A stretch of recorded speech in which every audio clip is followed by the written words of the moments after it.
शास्त्र कह रहा, गरुड़ पुराण, स्कंद पुराण। डायरेक्ट छोड़ जाओगा तो फिर हो जाएगा, कहीं नहीं गया, घर पे ही है, ओके ऐसे नहीं जो माल टाल खवाया नहीं और छोड़िए माँ बकरी के साथ।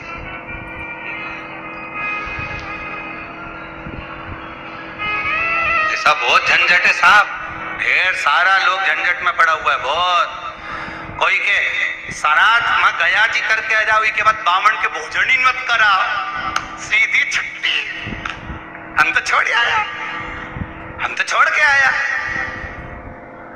तो किसी ने पूछा तुम छोड़ के तो आए हो, मना नहीं है, पर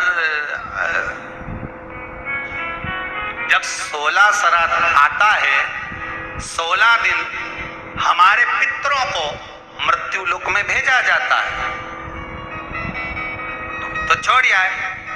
तुम्हारी शादी किसी गार्डन से हुई, बोलो ईमानदारी की बात, अब गार्डन से हुई तो तुम 50 बार गार्डन के सामने से निकलोगा तो तुमको याद आएगी कि नहीं आएगी? बोल, ईमानदारी से बोलना।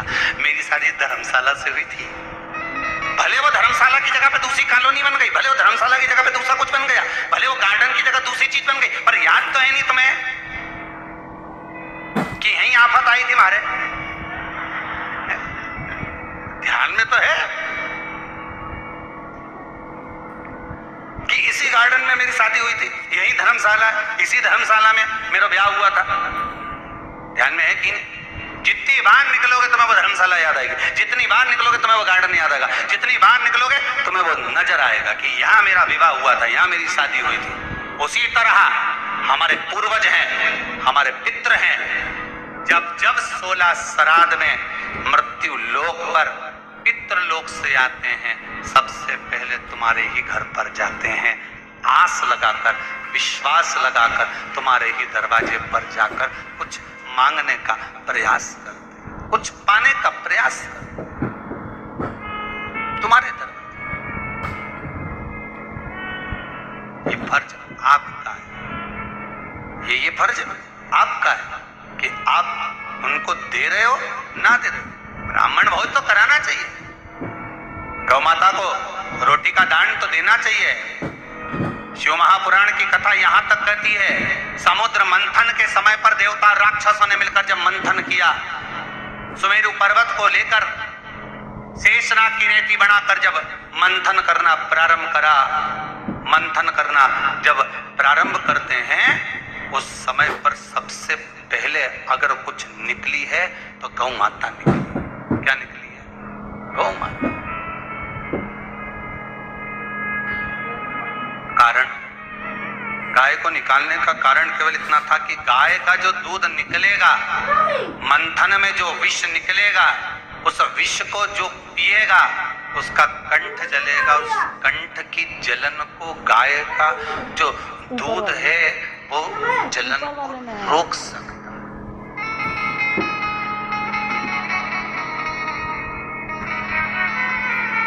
थोड़ा सा कच्चा दूध,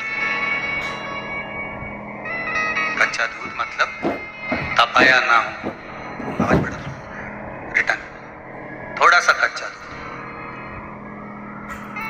और अपन अमावस्या के दिन या पितृपक्ष में या ब्राह्मणों को या ब्राह्मण के बच्चे को अमावस्या के दिन दूध पिलाते हैं या दूध का गिलास देते हैं, तो वो पका हुआ नहीं देता, पका हुआ नहीं देता, वो कच्चा दूध। पीपल के नीचे जो दूध चढ़ाते हैं वो जम के बोलते जाओ कच्चा। शिव जी को जो दूध चढ़ा है वो कच्चा। कहीं पूजन में अगर प्रयोग लिया जाए तो कच्चा, पका हुआ का वर्णन नहीं कि पका हुआ दूध होना चाहिए, यहाँ तो कच्चे दूध का वर्णन है कि कच्चा दूध, वह कच्चा दूध चढ़ाया जाता है। किस लिए? कारण क्या है? शंकर भगवान के श्री विग्रह में, भगवान शंकर के शिवलिंग में, भगवान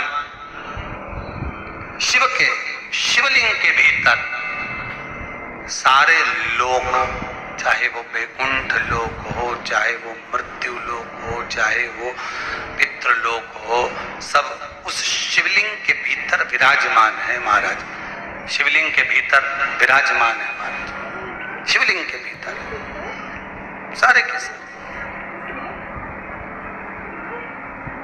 सारे लोग वहां पर विराजमान है। ठीक है, अब आपने जब कच्चा दूध शंकर जी पर समर्पित किया तो केवल शिव के लिए नहीं गया, वो कच्चा दूध जब आपने शंकर भगवान को चढ़ाया तो वो दूध सारे लोकों में होता होता पितृलोक में भी गया, और जो आपके पूर्वज थे उनका कल्याण कर दिया उस दूध ने, उस भाग